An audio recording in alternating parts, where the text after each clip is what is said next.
전국민 삶심쟁이 만들기 프로젝트, 삶도인 친구 요교를 교과서 삼아서 소의사들도 설복시킬 수 있는 삶진법 티칭 매뉴얼을 공유하는 시간. 이번 시간은 삶도인 친구 요결 제19장 종착문 중에서 5번째 증이자 마지막 증 곡창 함께 토론해 봅니다. 곡창, 견증, 피부가 팽창하며 비만 작산하고 조식은 가하나 모식은 불능한 증, 그리고 재중, 배꼽이 돌출한 증이라 했습니다. 제시된 요법은 폐허증인지라 중환을 영, 즉 중환혈을 사하고 신문대원을 보하고 어제혈과 대도혈을 사하라 하셨습니다. 폐허증이라 하셨어요. 삼두인은 무엇을 보시고 복창만을 폐허증이라 하셨을까요? 이해를 돕기 위해 키워드별로 분석해 봅니다. 곡창, 단지 소화장애로 배가 부르다가 아니고요, 위장관 질환의 병변 때문에 생긴 복창만을 말합니다. 피부가 팽창하다 했습니다. 종창을 영문 표기로 스웰링이라고 한다고 첫 시간에 우리 토론했잖아요. 그림처럼 복부 팽만과 함께 전신 부종, 이것을 스웰링이라고 합니다. 그리고 비만 작산한다 그랬습니다. 역류, 구토, 탄산은 탄산가스를 말하는 게 아니라 삼킬 탄, 그러니까 신물이 불쑥 올라오니까 삼키거나 아니면 뱉어내는 것. 위장관 염증으로 인한 역류성 식도염도 포함되어 있고, 그리고 장내의 이상 발효로 가스가 찬다라는 것을 포함한다 하겠습니다. 조식은 가하나 모식은 불능하다. 아침을 잘 먹고 나왔는데 오후가 될수록 배가 더 불러와. 가스가 차. 복창만으로 우르르 꽝꽝. 너무너무 배가 답답해서 먹지를 못해. 저녁이 될수록. 그런데 배꼽이 돌출할 수 있대요. 영문 표기로 배꼽을 벨리 버튼이라기도 하죠. 의학 용어로는 엄빌리쿠스라고 합니다. 그런데 이 배꼽이 부풀어 올랐을 땐 제대 탈장인 경우가 많대요. 제대 탈장, 즉 배꼽 부분의 탈장, 가스가 차는, 그리고 염증 때문에 복창만이 생기면 배꼽이 밀릴 수 있는데 그것은 탈장이 원인이다. 이름하여 umbilical hernia, 허니아를 헤르니아라고 발음하기도 합니다.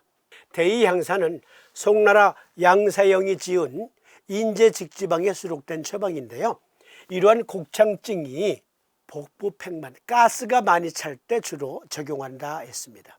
삼도인께서는 폐허증인지라 이러한 복부 질환이, 복창만이 폐 때문에 생겼다 하셨어요.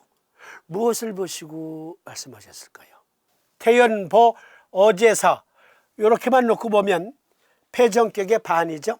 그런데 신문혈은 심화경의 토혈이에요. 대도혈은 비토경의 화혈입니다. 이것을 신문 대신 태백, 대도 대신 소부로 바꾸면 완벽한 폐정격이에요. 그러면 폐허증으로 이러한 복창만이 발생할 수 있느냐 하는 것이죠. 삼도인은 분명히 무언가 보시고 복부 질환이 폐 때문에 생길 수 있다 하신 겁니다. 무엇을 보시고 그렇게 말씀하셨을까요? 찾아보았습니다. 만약에 삼도인께서 보신 게 의과학적인 어떤 근거가 있는 것이었다면 후학들이 앞을 다투어서 삼사부님께 올리는 헌정 논문들이 나와야 된다. 저는 그렇게 생각합니다. 보니까 일반적인 폐질환에서 장내 미생물군과 폐 사이에 통신이 있대요. 이러한 논문이 있어요. 이 그림 잘 봐주세요. Lung and gastrointestinal axis라는 게 있습니다. 즉 폐와 위장관은 상호 연결 축으로 교류를 하고 있대요. 교류를 한대요. 특히 장내의 미생물, 거의 같은 수준의 미생물이 폐각 내에서 발견되고 폐각 내의 미생물이 장내에서도 발견이 되는데 그것들은 상호 교류를 하기도 한대요. 우리 몸의 장기들 중에 혈액 필터링을 하는 장기들이 있습니다. 혈액 속에 세균, 바이러스, 암세포, 곰팡이 그리고 수많은 항원들을 필터링하는 제일 첫 번째 장기는 비장입니다. 비장이 완벽하게 그것을 처리하지 못하면 간에서 다시 걸러주는 작용을 하죠. 신장은 혈액 속의 물 성분, 그 물 성분을 걸러주는 역할을 합니다.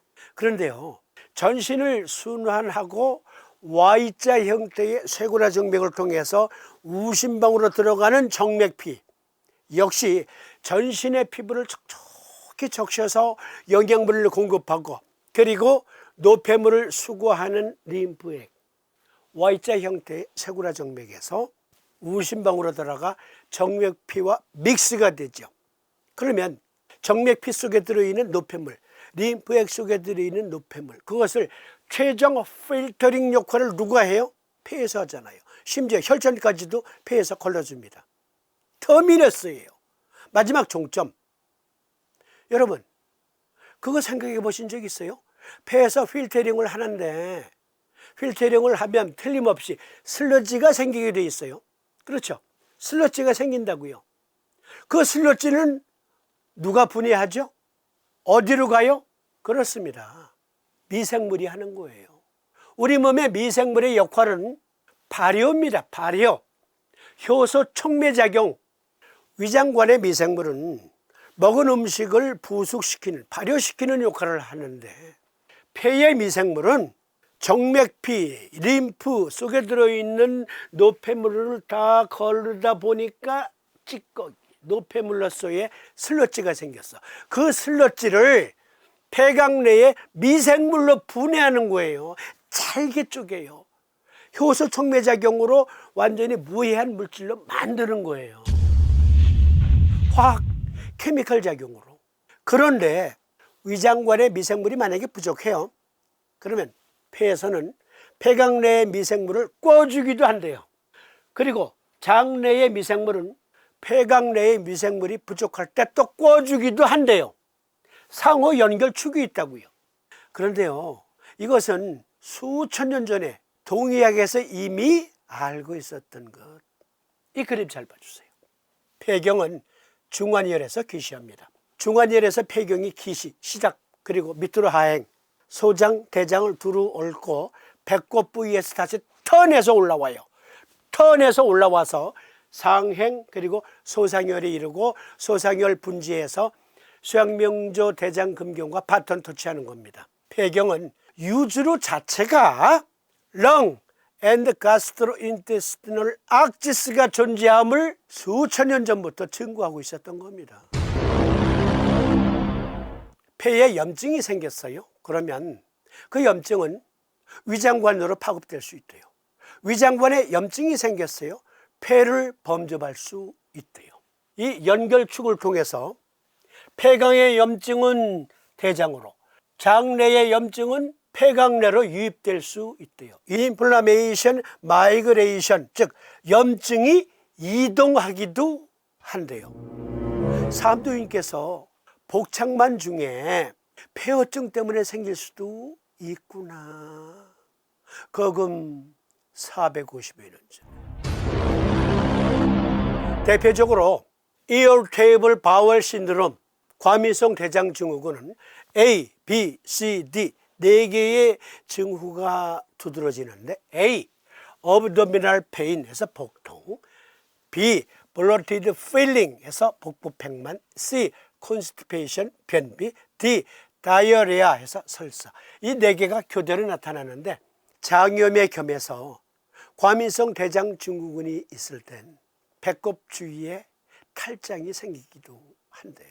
삼두인 침구요결 제19장 곡창, 소화기 질환에 의한 종창인데, 피부가 팽창하며 비만 작산하고 조식은 가하나 모식은 불능하며 재중이 배꼽이 돌출한 증, 전신 부종이 이로 인해 생길 수 있고, 복창만, 가스가 차는 복창만으로 인해서 배꼽이 튀어나올 수도 있고, 탈장으로 인해서.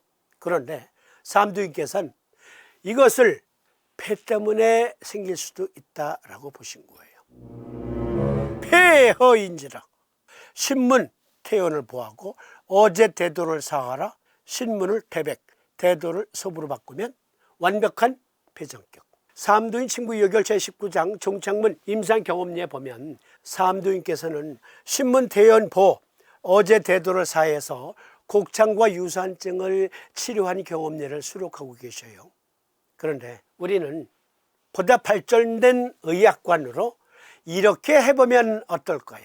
이미 근거가 충분히 마련되었으니까. 즉 폐강내의 호흡기 질환도 있고, 예를 들어서 과민성 대장증후군도 있어요.